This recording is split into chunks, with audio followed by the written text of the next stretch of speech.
नमस्कार शेतकरी मित्रांनो, नवभारत टीव्ही यूट्यूब चॅनल मध्ये आपलं सहर्ष स्वागत आहे। तर शेतकरी मित्रांनो, आज आपण 4 पिकं शेतकऱ्यांनी कुठली घ्यायची आणि त्या पिकापासून आपल्या शेतकऱ्यांचा भरपूर फायदा होणार आहे। आणि सगळ्यात महत्त्वाचा, आपल्या जमिनीचा दुसरं पीक करताना जमिनीचा खच देखील चांगला राहणार आहे आणि त्या पिकापासून बेवड देखील खूप महत्त्वाचा आहे। याच्यावरती आज आपण हा व्हिडिओ करणार आहे। जर चॅनलला कोणी नवीन असाल तर चॅनलला सबस्क्राइब करा, हा व्हिडिओ नक्की पहा। सध्या शेतकरी मित्रांनो, महाराष्ट्रभर पाऊस पडलेला आहे। मग अशा वेळी बऱ्याचशा शेतकऱ्यांपुढे समस्या राहते की आता हा शेतकरी ही पीक करतोय, दुसरा शेतकरी ते पीक करतोय, पण पीक घ्यावं कुठलं हे देखील भरपूर शेतकऱ्यांपाशी समस्या असते। तर शेतकरी मित्रांनो, आपण पीक घेत असताना आपल्या जमिनीचा खच टिकून राहणं देखील खूप गरजेचं असतं, कारण आपल्याला दुसरं पीक घ्यायचं असतं। अजून सगळ्यात महत्त्वाचं, आता आपण जर पीक घ्यायचं म्हटलं तर त्या पिकापासून फायदा देखील चांगला झाला पाहिजे। अशी पिकं घेणं खूप गरजेचं आहे। तर ती पिकं आज आपल्याला सुरुवातीला खळीव कांदा पीक, 2 नंबरला आपलं उडीद, 3 नंबरला आपला सूर्यफूल आणि 4 नंबरला आपलं तुरी पीक। कांदा, उडीद, सूर्यफूल, तुरी ही 4 पिकं आपल्या शेतकऱ्यांनी, ज्या शेतकऱ्यांना घ्यायच्या त्या शेतकऱ्यांनी नक्की घेणं खूप गरजेचं आहे। सगळ्यात महत्त्वाचं शेतकरी मित्रांनो, आज आपण कांद्यावरती सांगूया। हळीव कांदा जर आपल्या शेतकऱ्यांनी केला तर नक्की त्याचा फायदा देखील होत असतो। आणि हळीव कांदा हा 2.5 ते 3 महिन्यामध्ये निघणारा कांदा आहे। 2.5 महिन्यामध्ये निघतो रोप टाकून लागवड केली तर, आणि फेक कांदा केला तर 3 ते 3.25 महिन्यामध्ये आपला हा हळीव कांदा निघत असतो। आणि सगळ्यात महत्त्वाचं, ह्या वर्षी शेतकरी मित्रांनो, कांदा पीक ही पाठीमागच्या उन्हाळ्यामध्ये म्हणून आपण, ह्या उन्हाळ्यामध्ये कांदा पीक हे खूप कमी प्रमाणामध्ये होतं आणि त्याच्यामुळे आता जरी आपल्या काही शेतकऱ्यांनी हळीव कांदा केला तरी तो हळीव कांदा हा लगेचच संपणार आहे। याच्यामुळे ह्या वर्षी कांदा पिकाला चांगल्या प्रकारे बाजारभाव देखील टिकून राहतील। आणि ह्याचं दुसरं वैशिष्ट्य कांदा पिकाचं म्हटलं तर, आपल्या जमिनीचा खस हा खूप चांगल्या प्रकारे टिकून राहतो।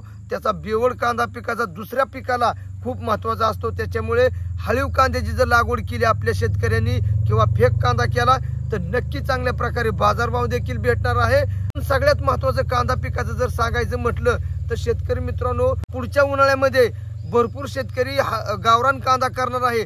त्याच्यामुळे आता जे शेतकरी हळीव कांदा करतील त्याचे नक्की चांगले पैसे होणार आहे। तर आता आपल्याला दुसरं पीक म्हणजे तुरी पीक। शेतकरी मित्रांनो, तुरी पीक हे खूप चांगल्या प्रकारे आहे। जर तूर आपण 1.5 फुटावरती जर आपण डोबणी केली तर तूर पीक देखील खूप चांगल्या प्रकारे येत असतं।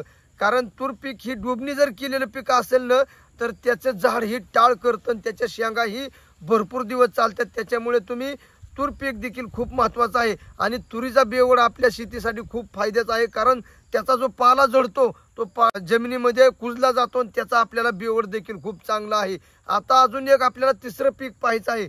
तिसरं पीक म्हणजे आपल्याला सूर्यफूल। सूर्यफुलाबद्दल जर बोलायचं म्हटलं शेतकरी मित्रांनो, तर सध्या त्याला खूप चांगल्या प्रकारे बाजारभाव देखील आहे।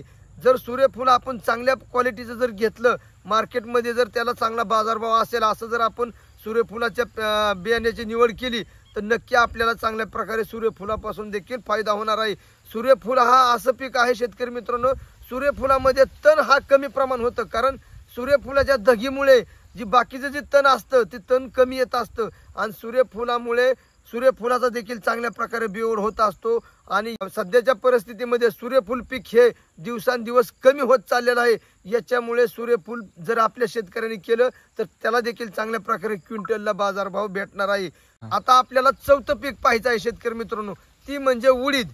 उडीद पीक शेतकरी मित्रांनो ही कडधान्यामध्ये मोडलं जातं। ही पीक आपण जर घेतलं तर याचा देखील खूप चांगल्या प्रकारे बेवड असतो, कारण दुसऱ्या पिकाला आपल्या ह्या पिकांपासून कुठलाही नुकसान न होता याचा बेवड खूप चांगला आहे। उडीद पिकाला देखील चांगल्या प्रकारे मागणी आहे, कारण उडीद पीक देखील चांगल्या प्रकारे आपण जर आणलं, मशागत करून उडीद पीक जर चांगल्या प्रकारे आणलं तर उडदापासून देखील आपल्या शेतकऱ्यांना भरपूर पैसे मिळत असतात। कारण उडीद ही पीक असं आहे, जर आपण त्याला, काही शेतकरी उडीद पिकाला देखील खताची पेरणी करत असतात, त्याच्यामुळे ती टाळ करतं आणि त्याच्यामुळे उडदाला जास्त शेंगा लागत असतात आणि त्याच्यामुळे उडीद पीक आहे याच्यापासून देखील आपल्याला चांगल्या प्रकारे ॲव्हरेज निघत असतं। उडीद एकरामध्ये देखील चांगल्या प्रकारे उत्पादन देणारं पीक आहे। अशा प्रकारे उडीद, सूर्यफूल, तुरी आणि कांदा ही 4 पिकं या आता पाऊस पडलेल्या परिस्थितीमध्ये जर आपल्या शेतकऱ्यांनी जर घेतली तर नक्की चांगल्या प्रकारे आपल्या शेतकऱ्याचा फायदा होणार आहे। तर शेतकरी मित्रांनो, तुम्ही ठरवा की तुम्हाला कुठली पिकं घ्यायची आहे. अशाच पद्धतीने जर आपण पिकं जर घेतली तर नक्की आपला फायदाच होणार आहे. तर शेतकरी मित्रांनो, व्हिडिओ आवडला असेल तर व्हिडिओला लाईक करा, चॅनलला सबस्क्राईब करा. भेटूया असंच पुढील व्हिडिओमध्ये. तोपर्यंत नमस्कार, धन्यवाद.